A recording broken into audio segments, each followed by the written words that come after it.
यार घर में आटा नहीं है, मैं कूड़ा कबाड़ा टूट रहा हूँ सिर्फ इस पार्टियों की वजह से। कभी लॉकडाउन में, कभी ये, कभी वो। क्या करूँ मैं, कहाँ जाऊँ? तो बड़ा भीड़ रहा हूँ।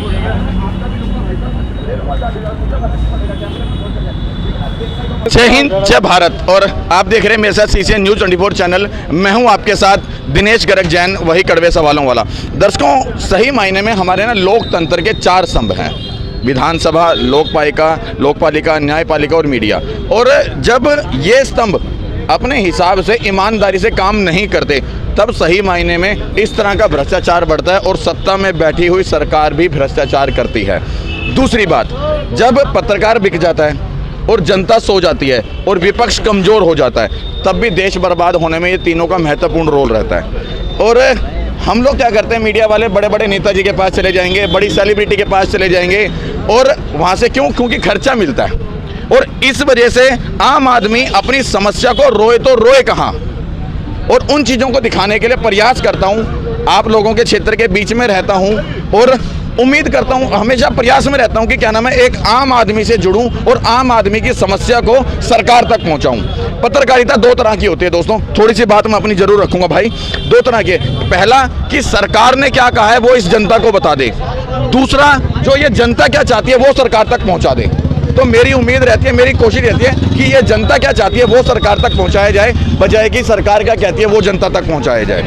और मेरे को देखो, यहाँ पे अभी मैं रिपोर्टिंग कर रहा था तो मुझे ये भाई मिले, इनकी आंखों में आंसू हैं, रो रहे हैं और अपना दुख बताना चाह रहे हैं कि क्या समस्या है। बताना मीडिया के मैं अपना गुजारा कर रहा हूँ।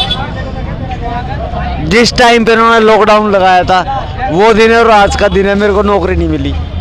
पहले क्या काम करते थे? पहले मैं कपड़े की दुकान पे था, स्टूडेंट्स वियर के ऊपर, प्रशांत विहार के अंदर।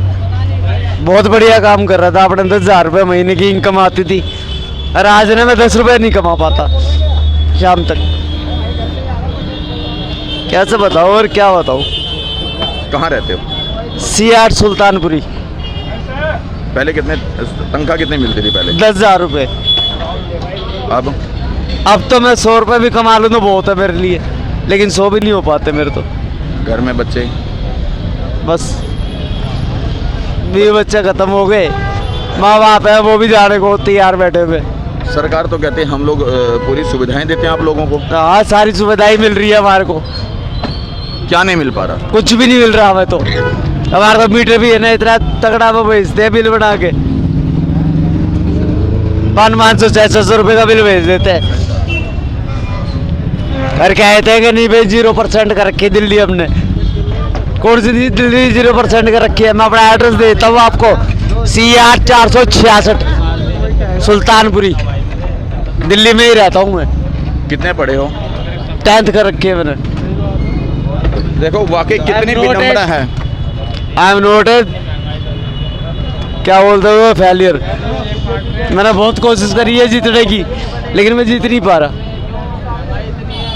अब ये वाकई हमारे सिर्फ दिल्ली की नहीं बता रहा, ये हमारे पूरे हिंदुस्तान की विडंबना है कि आज पढ़े लिखे व्यक्ति को, वाकई मुझे कहते हुए भी शर्म आ रही है, लज्जा आ रही है। मैं कैसे कहूँ कि पढ़ा लिखा व्यक्ति देखो आज कबाड़े का काम करने को मजबूर है। क्यों? क्योंकि उसके हाथ में रोजगार नहीं है। और ये सच्चाई है, कोई आवाज़ उठाता है, कोई आवाज़ नहीं उठाता है। इन्होंने आवाज़ उठा दी है तो इनकी हम दिखा पा रहे हैं, जो आवाज़ नहीं उठाते हैं उनकी हम दिखा नहीं पाते हैं। और प्रयास करूँगा सभी मीडिया वाले भाइयों से कि जरूरी नहीं है हमें कि क्या नाम है, मैं उम्मीद करूंगा, निवेदन करूंगा सभी मीडिया वाले भाइयों से कि एक बार प्रयास करें इस आम आदमी से जुड़ने का, इस आम जनता से जुड़ने का, आम आदमी का दुख दर्द जानने का कि आज पढ़ा लिखा नौजवान आदमी जो है इस तरह का काम करना पड़ रहा है। क्यों? क्योंकि वो बेरोजगार है। और बाकी देखो ये बता रहे हैं 10वीं पास हैं। क्यों? क्योंकि लॉकडाउन लग गया, लॉकडाउन के बाद इन लोगों के रोजगार छूट गए। सिर्फ इनके रोजगार नहीं छिड़े, इन भाइयों का रोजगार नहीं छूटा, न जाने कितने लाखों बंदों का रोजगार छूट गया। लेकिन सरकार ने अभी तक उनके लिए किया क्या है? झंडू बाम।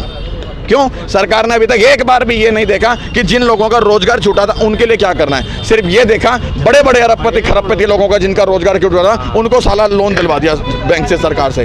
उनको लोन दिलवा दिया और वो लोग लोन लेकर के मतलब अपने आलीशान जो है कोठियां तैयार करते हैं फिर लोग, और गरीब आदमी और गरीब हो जाता चलाता है। क्यों? क्योंकि आज पढ़े लिखा आदमी को ये जो है सड़क के ऊपर बोतलें बिननी पड़ती है, और ये चीजें किसी को, ना किसी पार्षद को, ना विधायक को, ना सांसद को, ना मंत्री को, ना संतरी को, ना मुख्यमंत्री को, ना मोदी को, ना प्रधानमंत्री को, किसी को नहीं दिखाई देती। क्यों? क्योंकि इस चीज से उनको कोई फर्क नहीं पड़ता। क्या कह रहे हो? मैं ये कह रहा हूँ कि मेरे को इतनी शर्म आती है, मेरा कोई जानकार मुझे देखना, लेकिन मैं ये काम कर रहा हूँ। घर में मैं ये बोल के जाता हूँ कि मैं कहीं ना जॉब पे जा रहा हूँ। अरे गलती हमारी, हम सरकार का साथ दे रहे हैं। क्या करें हम? गवर्नमेंट ने हमारे साथ में इतना बढ़िया काम कर रखा है इस टाइम पे कि पूछो मत।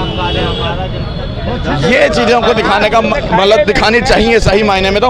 और मतलब मेरे को बाकी बड़ा दुख होता है ऐसी चीज़ें, जब मैं ऐसी चीज़ देखता हूँ, पढ़ा लिखा बंदा है और वो 10वीं पास है, उसके बाद सड़क पे इनको बोतलें बिननी पड़ रही हैं। बहुत सारे लोग ऐसे होंगे जो इनको इग्नोर मारते होंगे, देखते हैं तो सोचते हैं बेवकूफ़ आदमी है, ठीक है ना। लेकिन हम लोग उसकी मजबूरी नहीं समझना चाहते, एक बार सुनते भी नहीं है, पूछते भी नहीं कि भाई तेरी मजबूरी क्या है, क्या तेरे को परेशानी है। और मीडिया भी आजकल ऐसा हो चुका, बिकाऊ हो चुका, इन लोगों की बात सुनना नहीं चाहता, इनकी बात दिखाना नहीं चाहता और इन लोगों के पास आना नहीं चाहता। सही बात बता रहा हूं मैं आपको। और हमको एक साथ होकर के आम आदमी से जुड़ना होगा, आम आदमी की बात सरकार तक पहुंचानी होगी। हमें जरूरी नहीं है सरकार क्या नियम निकाल रही है वो जनता को बताना है, आज जरूरत है उस चीज की, जनता क्या चाहती है वो सरकार तक बताने की। और इस चीज के लिए मुझे पता है मैं अकेला कुछ नहीं कर सकता, जब तक ये आम लोग सबके सब साथ नहीं दोगे। आप सबको साथ होना होगा, तब जाकर के कहीं ना कहीं हम लोगों की आवाज वहां तक पहुंचेगी, नहीं तो मेरे जैसा अकेला एक चुटमुंजिया पत्रकार कुछ नहीं कर पाएगा। सही बता रहा हूं। हम सबको एक साथ मिलकर के, अगर वाकई आपके सबके सामने कहीं पे भी किसी भी तरह का भ्रष्टाचार होता है, आप लोग सब पढ़े लिखे हैं, बुद्धिजीवी हैं, सबके हाथ में एंड्रॉइड मोबाइल है, टच मोबाइल है, अरे वीडियो बना करके ट्वीट कर सकते हो तुम लोग। जरूरी नहीं एक पत्रकार को आवाज देनी है। मेरे को कोई सरकार तनख्वाह नहीं देती, इन लोगों ने ठेकेदारी नहीं दी कि क्या नाम है मैं वहां जाकर के पत्रकारिता करूंगा या आवाज उठाऊंगा। हम सब लोग आवाज उठा सकते हैं। आज एक रिक्शे चलाने वाला आदमी भी परेशान है, उसके हाथ में भी बेशक टच वाला मोबाइल है, लेकिन वो भी आवाज उठा सकता है, लेकिन चाहेंगे नहीं, अपनी जिम्मेवारी से पीछे भागते हैं। ये रोड पे सो रहा है या मैं सो रहा हूँ, तो अपनी जिम्मेवारी से हम लोग पीछे भागते हैं, ये सोच के कि क्या नाम है सिर्फ इसकी जिम्मेवारी है क्या, कि एक पत्रकार की जिम्मेवारी आवाज उठाने की? नहीं, हम सबकी जिम्मेवारी है। यदि इस भाई के पास कोई भ्रष्टाचार होता है, इस भाई का भी आवाज फर्ज उठाने का फर्ज बनता है। आपके साथ कोई गलत होता है तो आप कहीं पे भी गलत देखते हो, उसकी आवाज उठाओ। इनके साथ गलत हो रहा है, इनकी आवाज उठाएं। ये जरूरी नहीं है कि ये तो इनके घर में आग लगी है तो मेरे को क्या मतलब है, ठीक है ना। हम सब एक है, हमारे अंदर एक खून दौड़ रहा है, कुछ खून का भी रिश्ता होता है। और जब वाकई हम सब एक होकर के आवाज उठाना सीख जाएंगे, तब भ्रष्टाचार अपने आप खत्म हो जाएगा। क्योंकि सत्ता में बैठे हुए लोगों को जिताने वाले कोई रईस नहीं है, हम सब आम आदमी हैं। क्योंकि टैक्स हम लोग देते हैं, वो लोग तो साला टैक्स की चोरी करते हैं। हम टैक्स भरते हैं तब जाके सरकार चलती है, और रईस आदमी, अमीर आदमी हमेशा सिर्फ टैक्स की चोरी करता है, गरीब आदमी हमेशा पूरा टैक्स देता है। इस तरह के आदमी का साथ दो, मिलकर के साथ देना चाहिए और मजबूरी समझनी चाहिए हम लोगों को। हमें जरूरी नहीं है सिर्फ साला नेताजी लोगों के पास जाके इंटरव्यू लें, रईस के पास जाके इंटरव्यू लें, किसी सेलिब्रिटी का इंटरव्यू लें, इन लोगों को बनाना होगा। हम सब लोगों ने मिलकर के उन लोगों को सेलिब्रिटी बनाया है, हम सब लोगों ने मिलकर के उनको नेता बनाया है, किसी ने नहीं बनाया उनको। मेरे नाम से तो इतने अच्छे सेमिनार्स पैदा हुए हैं धरती के ऊपर, क्या आज भी सतीश सिंगल के नाम से ना स्पेस इंक्लेव बना हुआ है। बाकी मैं चाहूँगा आप लोगों को मेरा ये प्रयास कैसा लगा उसको लेकर के कमेंट बॉक्स में राय जरूर देना, और वीडियो अच्छा लगा हो तो एक बार शेयर ज़्यादा से ज़्यादा करना। उम्मीद करूँगा सभी मीडिया वाले भाइयों से आम आदमी के साथ जुड़े और आम आदमी की समस्या को जाने और उसको दिखाएं सरकार तक। सिर्फ सरकार की बातें जनता तक पहुँचाने के बदले जनता की बात भी सरकार तक पहुँचाने का प्रयास करें, उसके अंदर सबसे बड़ा हाथ हम मीडिया वालों का होता है। जय हिंद, जय भारत। मैं चाहूँगा एक बार सभी देखने वाले दर्शकों से भी, यदि किसी भी भाई के पास ये 10वीं पढ़े हुए हैं, समझदार हैं, और अगर किसी के पास जरूरत है जॉब की, लड़के की जरूरत है, किसी भाई की जरूरत है, तो एक बार इनसे वो संपर्क कर लें। एक बार अपना नाम और मोबाइल नंबर बता दें। मेरा नाम सतीश है, सतीश निर्माण, और मोबाइल नंबर है 9871 170 518। ठीक है, और बता दूं ये पहले कपड़े की दुकान में जो है काम करते थे। मैं इनका नाम और इनका नंबर जो है अपने इस वीडियो के डिस्क्रिप्शन में डाल दूंगा। जिस भी किसी भाई को जरूरत है प्रयास करें, एक भाई का सब साथ देंगे तो जरूर इन लोग ये भी जो है आज पढ़े लिखे जो हैं ये इस काम से छुटकारा मिल जाएगा और एक अच्छे काम पे लग जाएंगे अगर सब लोग साथ देंगे। और किसी ने भी अगर इनका हाथ बढ़ाया, इनकी तरफ मदद की, तो उनके लिए भी धन्यवाद दूंगा। जय हिंद, जय भारत।